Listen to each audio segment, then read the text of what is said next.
here. It's my first time here, and I'm really blessed to be here. Thank you. And as you'll hear in my story, I'm blessed to be here at all. I was facing 101 years and actually 6 months, so 101 and a half years in federal prison for pushing a fence that did not touch anyone. Now, of course, they didn't admit this until I went to trial, because my plea deal was 8 to 10 years in federal prison, so that was the best they offered. But going back, before January 6th, I was a law student. I graduated from NC State with honors. I took the LSAT, which is quite a difficult test. I took it 4 or 5 times, but the 5th time I did really well. Finally got it, and I was thrilled. My family was so happy, and I got into 2 great schools. And what's interesting about those schools is I got into Washington and Lee in Virginia, which is a conservative school, and I got into the University of Alabama, and I had merit scholarships to both of them. And it's funny because I was waitlisted at less prestigious schools that I assumed were a little more liberal. So, I put on my application that I interned and helped a Republican candidate. I think they saw that and denied me. So, the legal field is extremely liberal, as I think a lot of you guys know. But, as a law student, I showed up because, in my heart, I believe the election was stolen, and logically, I believe it was stolen. There's something called Benford's Law, which is any set of data. If you look at addresses, particularly, which is what we were looking at for the election, most streets start counting at 1. You should expect to see more ones in any set of any set of addresses. That did not follow. The election data did not follow that. We saw the numbers change on live TV. We saw the pipe burst that didn't burst and all that. Long story short, all we wanted was an audit. We wanted, comparisons with signatures, so we didn't get any of that. They rushed it through, and, people were frustrated. And after, 100 days, we showed up on January 6th to what we thought was, a protest. And, I think the main goal for everyone was we wanted an audit. We just, we have a right to ensure the elections are fair. And I think the reaction of the Democrats really shows that they were guilty, because they did not want any audit. They fought tooth and nail against it. And, anyone who even tried to claim that there was any issues with the election, they had their life destroyed. And I am thankful it does seem like that's changing to this day. But no, I showed up on January 6th. I was actually right at the front, next to Ray Epps. I heard Ray Epps whisper in my co-defendant's ear, "We need more people." And he was never, I think he got misdemeanors just because there was so much public outcry. And I'll get into this another time, but I do fully believe at the front on January 6th that it was started by mostly, undercovers and federal agents. There was about 50 people,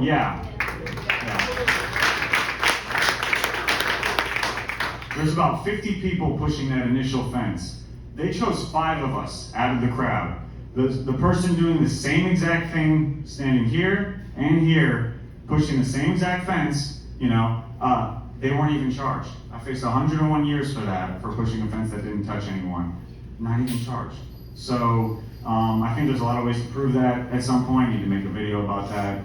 You can follow me on James Grant, James Grant J6. I've got a wonderful video. A lot of you said you saw it. So, but it really highlights everything wrong with January 6th. But I want to take you guys through the nightmare that I went through, and that a lot of January 6ers went through, through this political persecution. But the first and main problem, well, let me go back to the raid. So they told me to come down to Cary PD, and they said, "Come pick up property." So I went to Cary PD, and they patted me down, and they said, "Oh, I thought I was picking something up."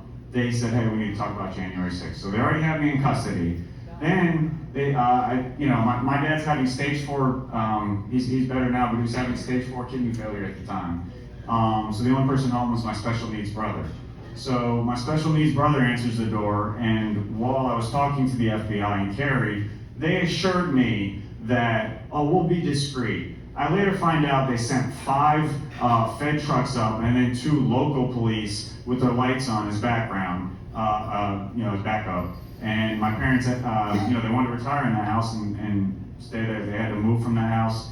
I was already in custody, so even if, which I'm not, I'm a law student, but even if I was, why would you need that? But we all know why. It was done to intimidate and embarrass us, standard procedure. Then what they did was they took us all, because Raleigh has a federal courthouse. Wake County has a federal courthouse, as does every J6, all across the country. They have places that they can be taken and charged. It made no sense to bring us all to DC.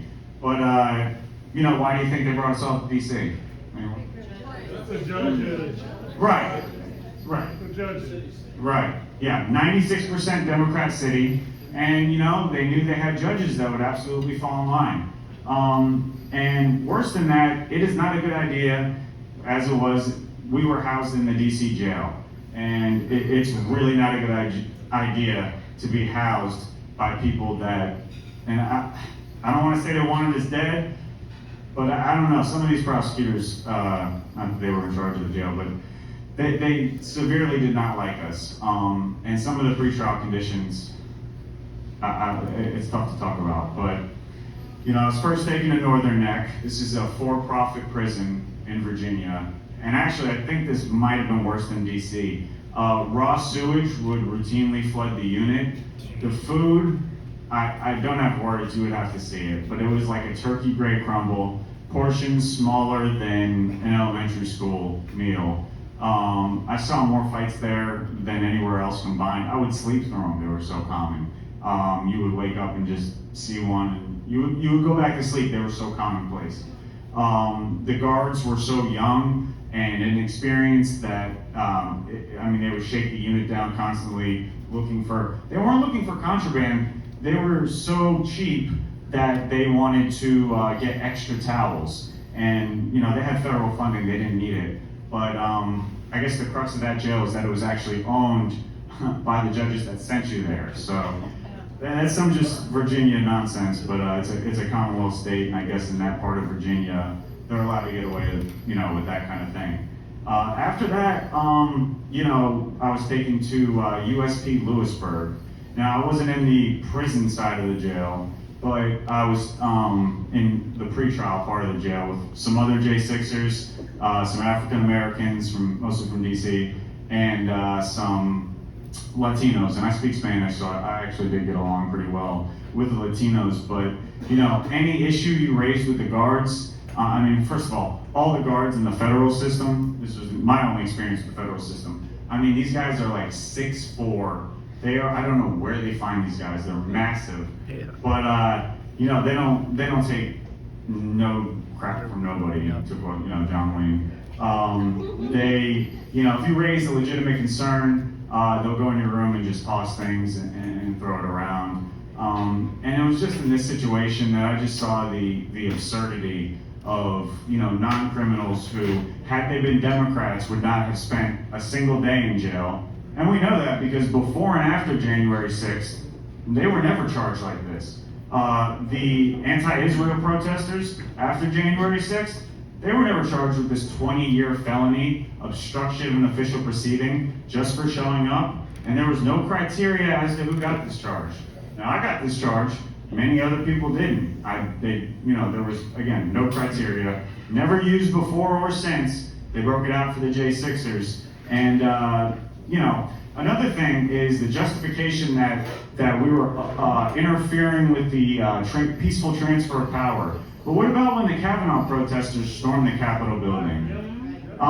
That's a lifetime appointment. This is just that's a 4-year appointment. We're talking about a lifetime appointment to the Supreme Court of the United States. So again, all these arguments fall short, but when you control the entire media, and as I said with law schools, they control most of the judicial system because it's extremely difficult as a conservative, to get into a good law school. They can do that kind of stuff and they get away with that. So yeah, USP Lewisburg, which is a maximum security federal prison, I think the situation was really highlighted.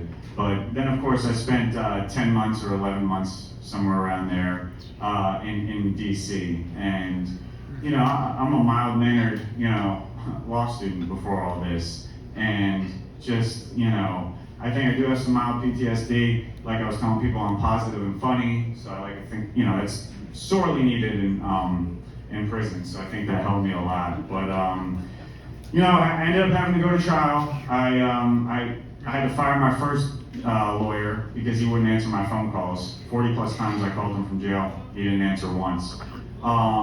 And I did. I beat 5 out of 9 charges, most charges at trial against the federal government. Nevertheless, the media decided to lie and literally write explicitly that I was found guilty of conduct that I was acquitted of. So now I can't even really apply to law schools until I can get this, you know, this slander, or I guess it would be libel because it was written, this libel taken down. So I'm, you know, after all this, my head is just kind of spinning, and I'm just trying to stay positive and do what I can. And, you know, I found God in jail. I wasn't really raised in a religious family, so, you know, I'm blessed for that. But, you know, I'm just trying to get back to life. But, you know, meeting you guys have been great.